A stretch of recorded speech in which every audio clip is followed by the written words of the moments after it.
From Las Vegas, Nevada, and the National Association of Broadcasters Conference, welcome to another in our exclusive podcast to discuss an article published in 2017 in the Radio and Television Business Report called Deal Killers. What are they and how to avoid them?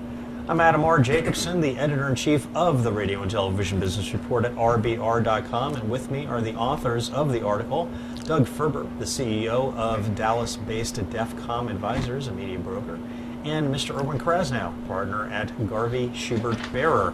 Also with us are the operating partners of Community Broadcasters, Bruce Mittman and Jim Leven, and they're with their controller, Peter Henderson. Their company owns and operates 46 radio stations in 8 markets. And hello, it's great to see you all once again as we get into the next deal killer. Actually, 2, if you will. One is seller's remorse, and along with seller's remorse, there could be some surprises of those awful, evil things that just kind of pop up at that last second, and you're like, yeah, I don't know if I want to do this deal anymore. Surprises are every time. Doug, you want to jump in and start talking about? We'll start with seller's remorse. Yeah. You hear about, you know the gold records on the wall when you walk into a top 40 station? That, if you leave it on the wall, it comes with the radio station. And there was an instance where the buyer really wanted that stuff, and the seller really wanted that stuff, and they got into a fight over it, and the deal imploded. Things can get bad really fast over the most irrational reasons. The seller's remorse can be one of them. It's not a rational thing. Very often people get very attached to their radio stations, and it makes it really hard for them to separate themselves from it. And sometimes you have to be really patient, or you just got to leave, let the deal go away, and move on to the next one. Yeah. So, seller's remorse can be, a tough thing to overcome because it's an emotional thing, not a rational or logical. Yeah, there's other seller remorse though. For example, someone thinks they have a valuation of X and it looks like a good valuation and everything's good, and then somebody comes in and takes the tower and sells 2 of the towers for $2 million, and then adds and sells the building for another $1 million, and all of a sudden there's $3 million that were left on the table, and that's seller's remorse. And you'll see that based on how sophisticated the seller truly is. If they really understand the value of their property, I think that's probably a big issue for a lot of people. And how sophisticated the buyer is, because the buyer can pull that off. But you know what, Doug? It really it was very emotional for me when I sold Pilot Communications. Not so much with the markets in Maine, but with Syracuse. I remember leaving my company car and having a friend drive me to the airport with my boxes of things in the back seat and just starting to cry. I was very emotional. Now, it didn't get to the point where I was going to come up with reasons not to sell the radio station to Citadel in those days, but I certainly can empathize with somebody growing attached, and I think it takes a real discipline, and it's a necessary discipline as a seller to make sure that emotions don't get in the way and screw the pooch on a transaction.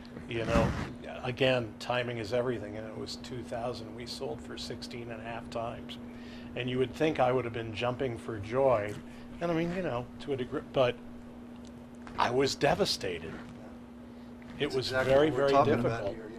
That's where I want to just jump in, because as we're talking about seller's remorse, I want to look at the opposite of the seller that doesn't do the deal because they're so emotionally attached to the station that they created with their own sweat and tears from scratch in 1977, and they still have today. And unfortunately, over the last 5 to 6 years, it's a declining value because they're up against digital, they're up against TV, they're up against corporate radio companies that are doing more than they can.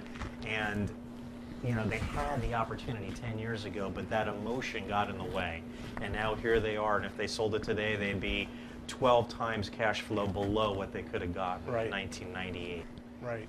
So I mean, there are times that Perry, you're on what's both his sides of that name? equation, and if you're, you know, you just got to be a rational buyer, and you got to be unemotional both selling and buying. If you could be unemotional in terms of buying, especially, you'll get the best values.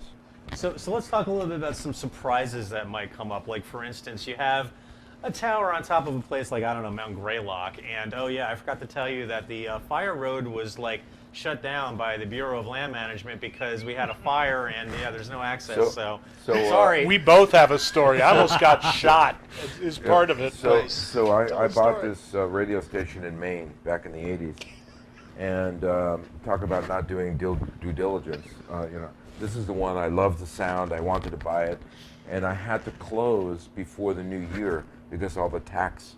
It was one of those years where you could really do a great tax deal. So I had to close it before, so I didn't get to do as much of the due diligence around real estate. And I found out that I had a tower on this mountain. Now I had the right of way up the side of the mountain, but I didn't have the right of way from the street to the side of the mountain, which was about 40 feet. You owned And the top, but you didn't own the sides with the Right. road going up. So Needed an easement real bad. right, it needed an easement real bad. So I get into the deal and I find out that the property is owned by two brothers that hate each other, and they will not make a deal for me because that means one is going to get revenue and the other won't. It's a And Hatfield- and so I had to every week for a year take the guy to breakfast and try to convince them as to why my family needed that easement.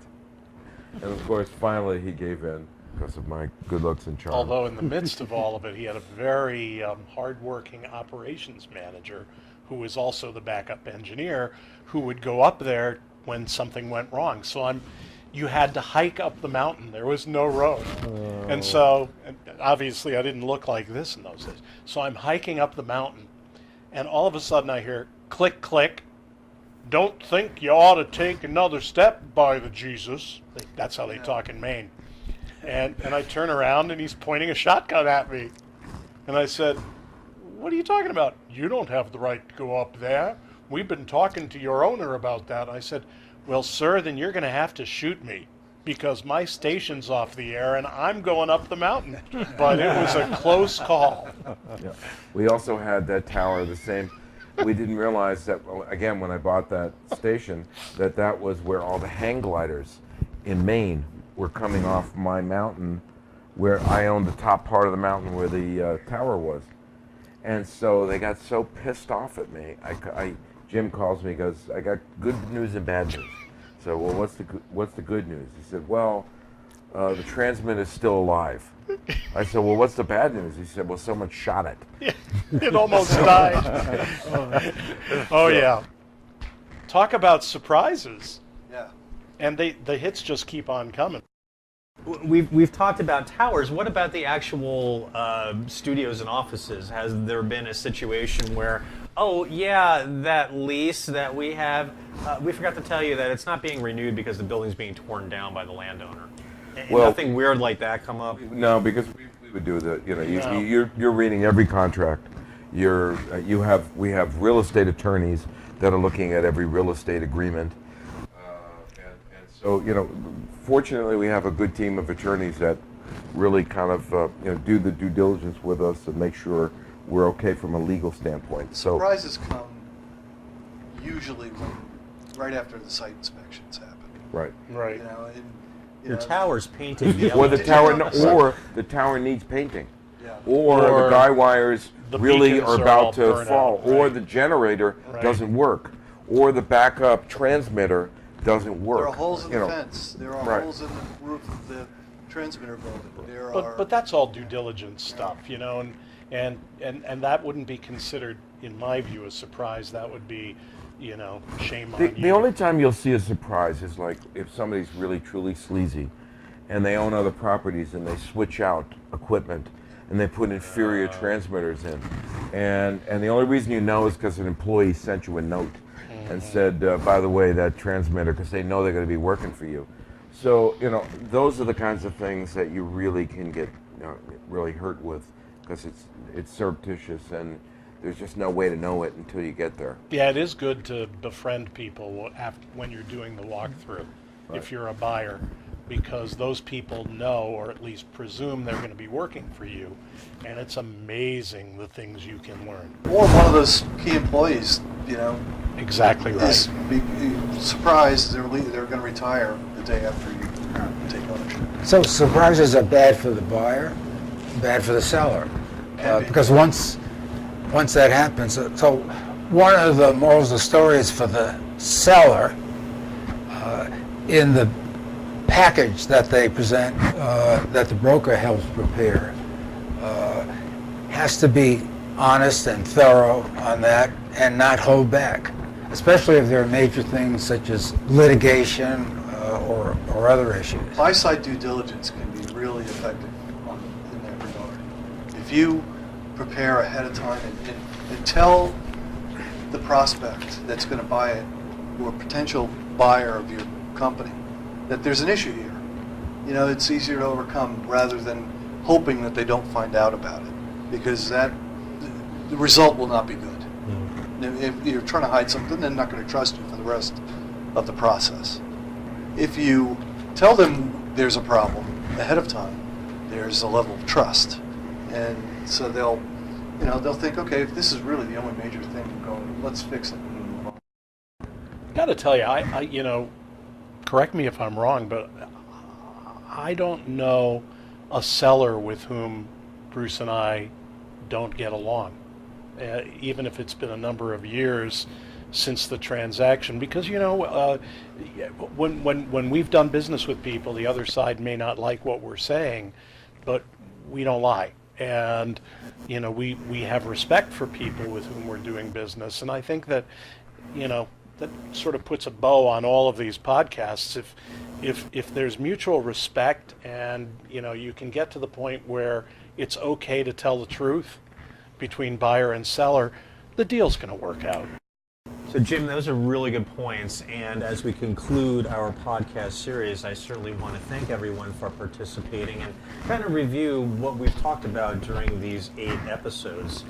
If you're contemplating the exit of your business within the next several years, today is most likely the best time to begin to address the issues you'll be facing during the entire sales process. For starters, consider retaining an appraisal firm or a broker to prepare a valuation of your business long before your station is marketed. A well-prepared valuation will yield a great deal of useful information, and working with a tax professional to minimize taxes and fees will get you closer to making an informed assessment of the net proceeds necessary to achieve your long-term objectives.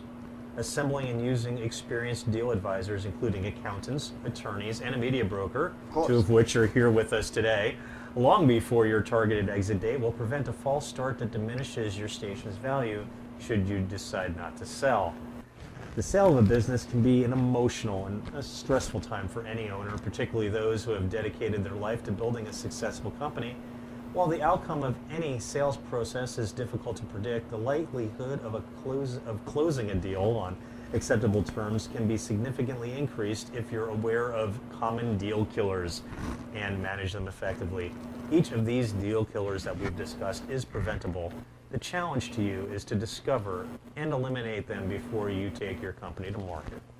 With that, this is Adam R. Jacobson. I thank you for listening to all these podcasts. I thank our participants, Doug Ferber, Erwin Krasnow, Bruce, Jim, and Peter from Community Broadcasters. Have a great day, and thank you again.